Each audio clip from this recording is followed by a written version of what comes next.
los nombres. Injuria, depresión es el nombre más adecuado, porque como van a ver en algunas de las clasificaciones, no siempre hay una úlcera en este tipo de lesiones, ¿no? De ahí que el nombre más conveniente capaz sea injurias por presión. También se le llama escaras por presión o úlcera de decúbito. Bueno, algo breve en relación a la etiopatogenia. Estas lesiones se van a producir en zonas donde hay presión, sobre todo en dos planos, ¿no? Tenemos planos duros y planos, por ejemplo, si tenemos acá es una especie de gráfica, donde acá tenemos, imagínense, una región que fuera una región sacra o región del talón. Tenemos zonas como las que he mencionado, la región sacra, la región isquiática, la región trocantérica, incluso en la región occipital, donde prácticamente tenemos el hueso a la mano, digámoslo así, ¿no? Entonces, tenemos zona ósea con muy poco tejido, en estas zonas que les he mencionado, con muy poco tejido blando.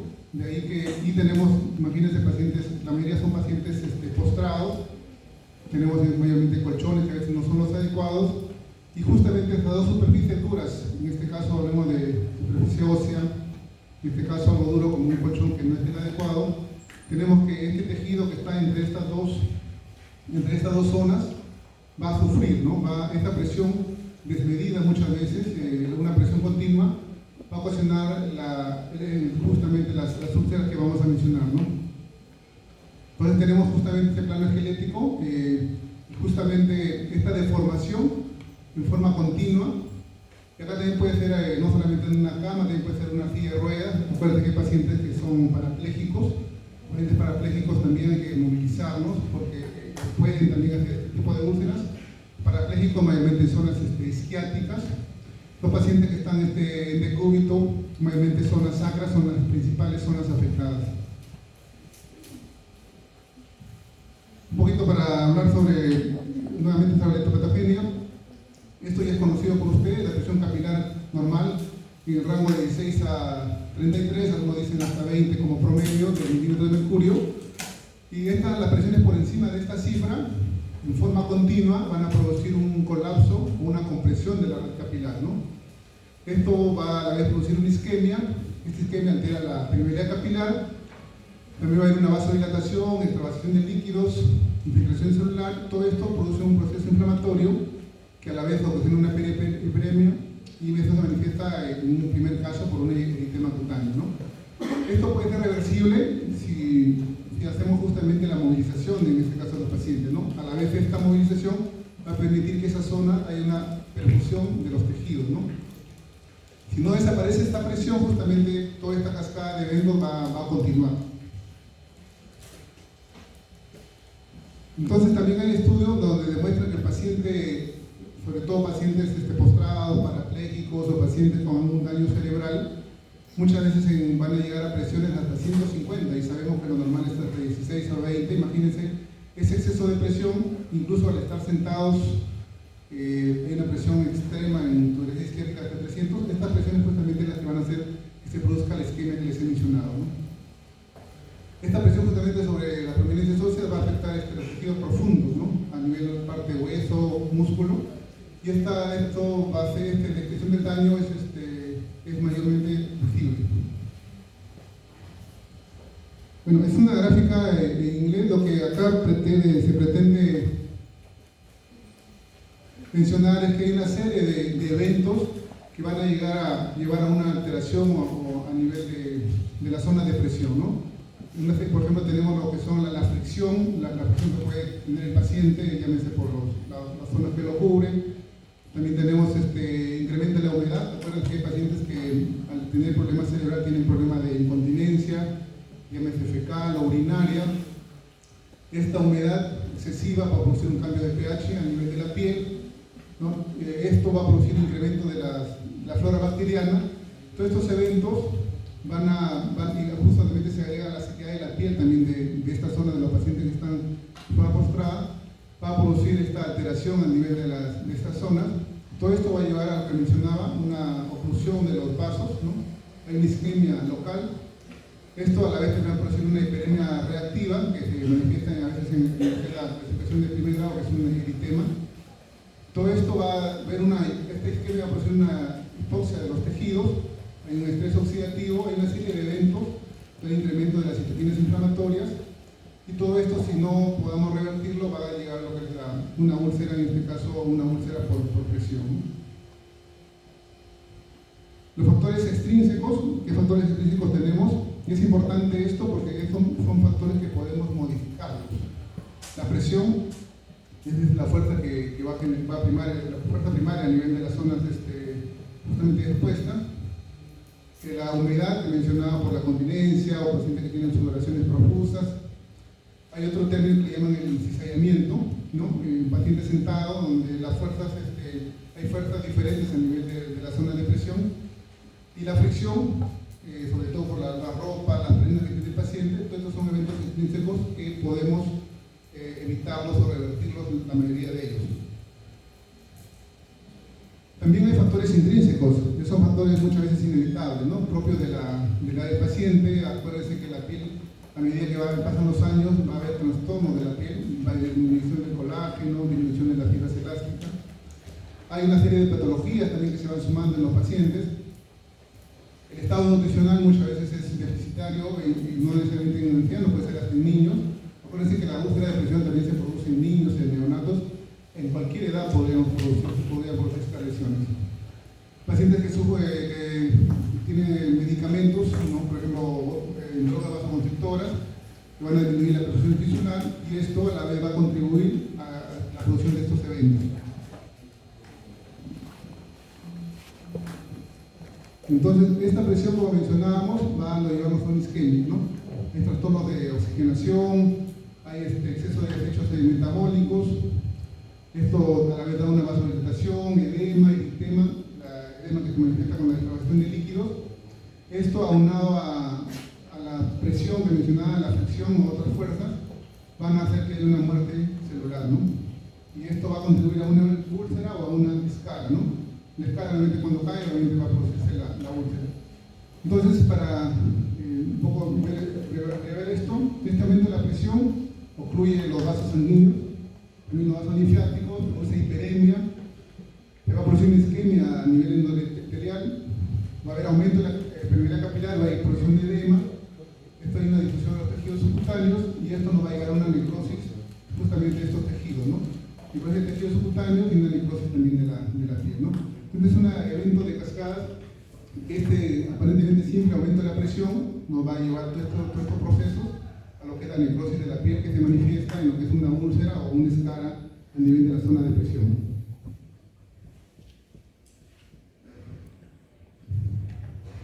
Esta es una escala que muchas veces en los hospitales usa el personal de enfermería.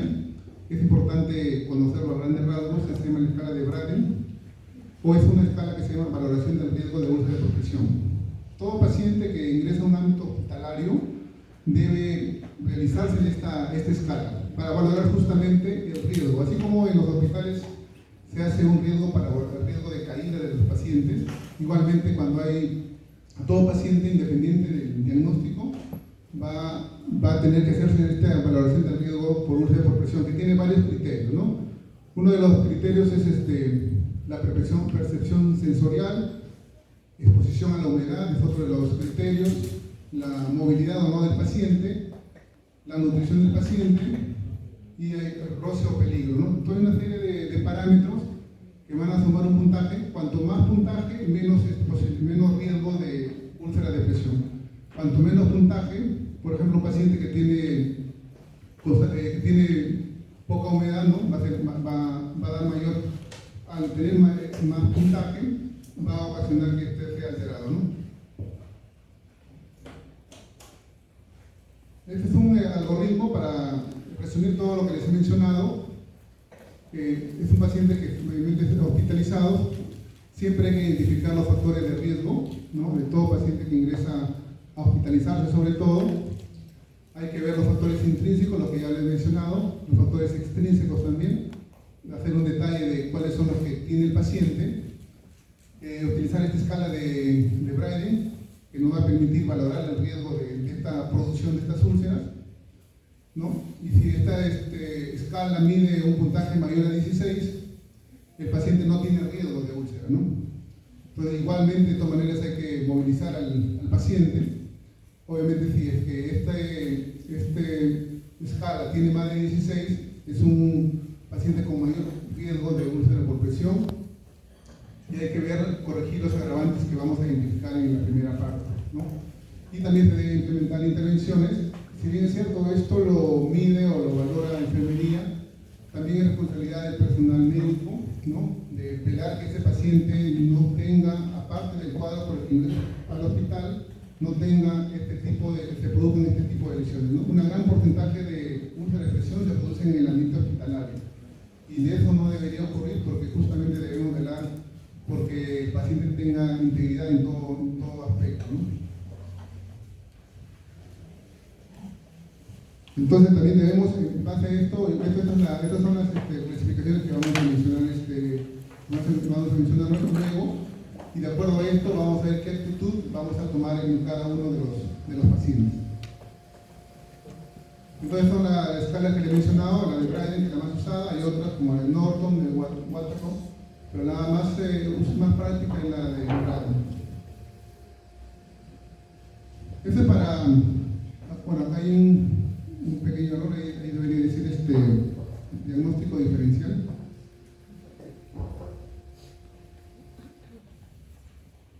Acá lo que les pretendía traer es una gráfica que me parece interesante para ver lo que son las diferencias entre el tipo de úlceras o etiología, ¿no? Tenemos úlceras que se nos van a presentar a lo largo de nuestra carrera, que son úlceras venosas, úlceras arteriales, úlceras neuropáticas, también tenemos las úlceras por presión, que va a ser relativamente fácil de identificarlas porque van a ser justamente en zona de mayor presión y son pacientes muchas veces postrados, ¿no?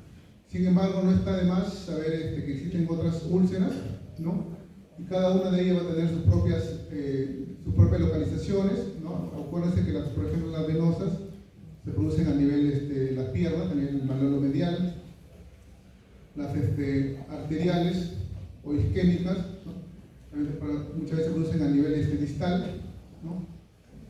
Bueno, y los factores de riesgo para arteriales la diabetes, para venosas la trombosis venosa profunda, ¿no? Pacientes diabéticos debemos pensar en úlceras neuropáticas por el problema neuropáticos, sobre todo a nivel de la planta del pie, a nivel de la cabeza de los metatarsianos.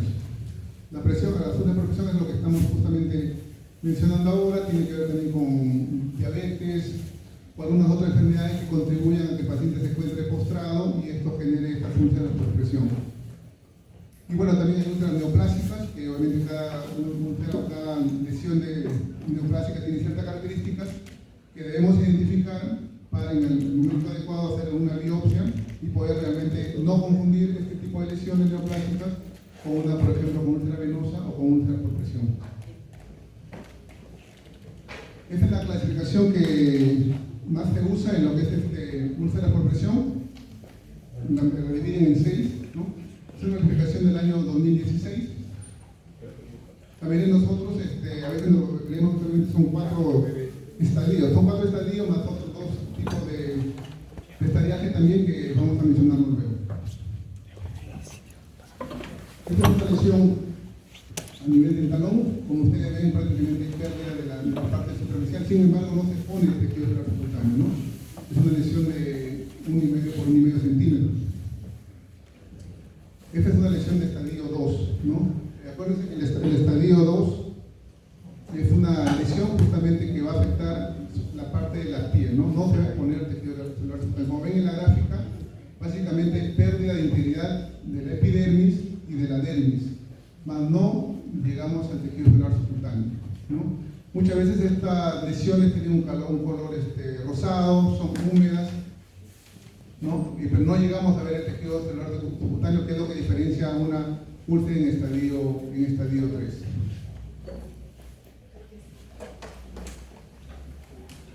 Esta viene a ser una úlcera sacra, ¿no? Como ustedes ven acá, en esta lesión se ve una lesión húmeda. No se expone acá el tejido celular, no se pone el tejido óseo, no llegamos al tejido celular, tejido óseo, sin embargo vemos tejido celular subcutáneo, ¿no?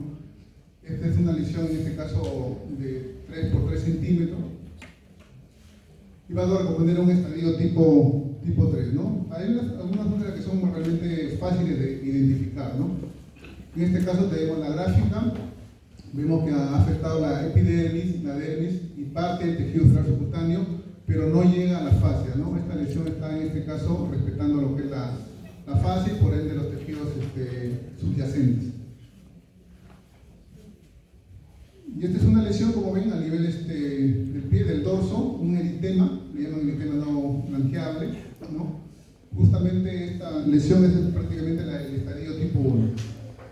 El tener un paciente con este estadio, con este eritema, nos habla de un paciente en riesgo de que podamos entrar en un segundo o tercer estadio, ¿no? De ahí que el encontrar esta lesión nos debe alertar para poder tomar las medidas correctivas y evitar que esta lesión se vaya a profundizar, ¿no? Como ustedes ven acá, o vieron en la figura anterior, la piel está íntegra, ¿no? Hay un eritema que puede aparecer en diferentes zonas, ¿no? O sea, prácticamente la piel no se encuentra flicteras, nada de ello en un primer grado. Y como ven acá en esta lesión, es una lesión ya más profunda, ya se expone el tejido óseo, ¿no? Y esto es también a nivel de sacro, justamente en la zona de mayor presión.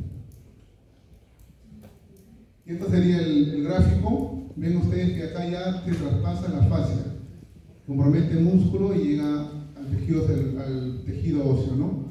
Son lesiones donde ya prácticamente la pérdida total de estos tejidos, ¿no? Muchas veces puede haber algo de estas zonas de esta coloración medio blanquecino verdoso, son áreas de facelos, ¿no? De tejidos no viables. Esta es una lesión que vamos a ver el nombre luego, donde vemos acá básicamente flictenas, ¿no? Flictenas hemorrágicos, en este caso flictemas serosos con un eritema periférico.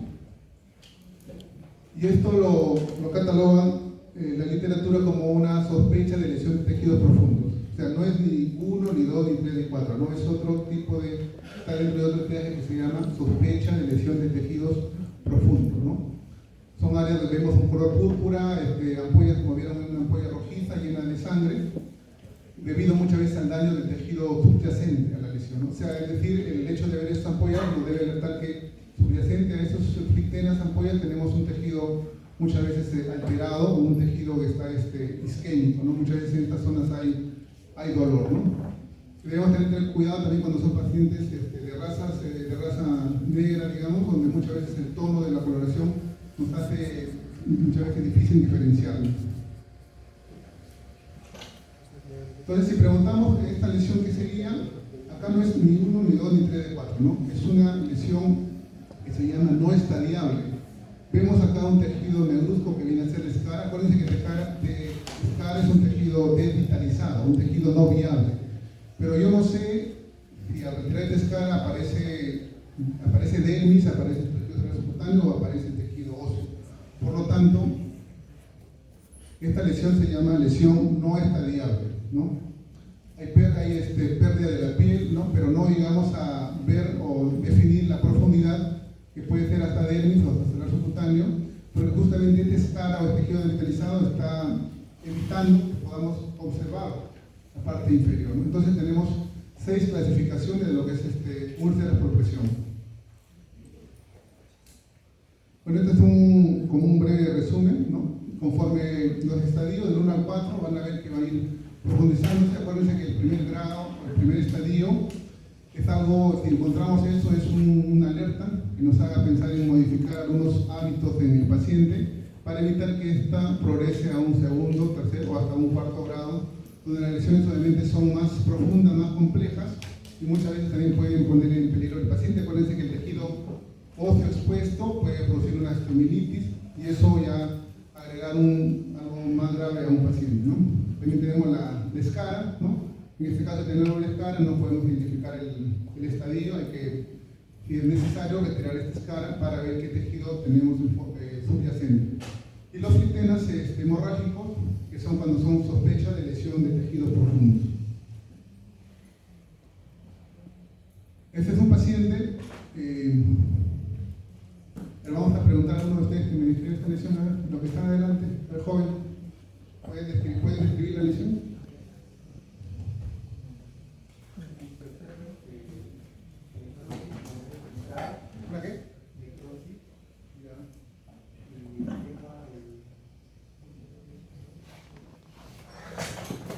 esta sería la próxima, ¿no? ¿Qué más observas? ¿Algo más observas? Ya. ¿Dónde está ubicado?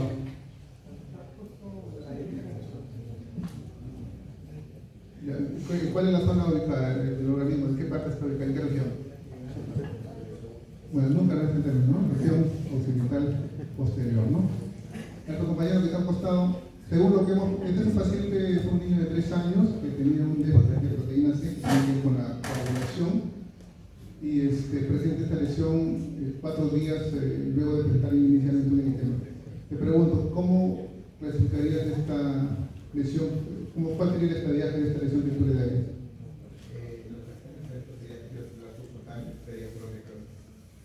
No, esta es una escala.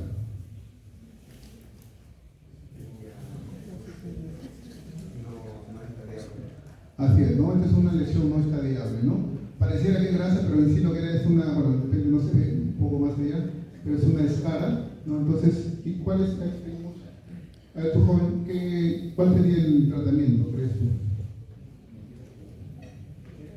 ¿Cómo? Empieza. Ya, ¿qué más? Sacamos la escala, le ponemos el rar subcutáneo, digamos, ¿qué hacemos?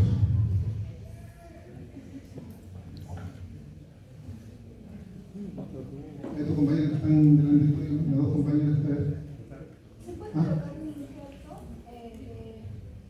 Un semi-injerto puede ser para que vaya para que no haya formado un tejido de granulación y cuando haya formado el tejido de granulación ya empezar en un colágeno permanente o un injerto permanente. ¿Injerto o colágeno?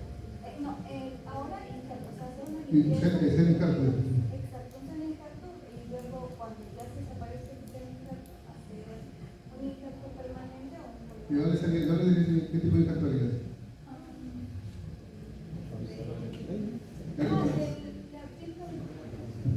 ¿El injerto de piel parcial es eso o total?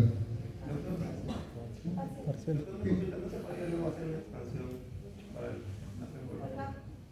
Expandir y que para poder la piel que te produce el expandir pueda ser un poco.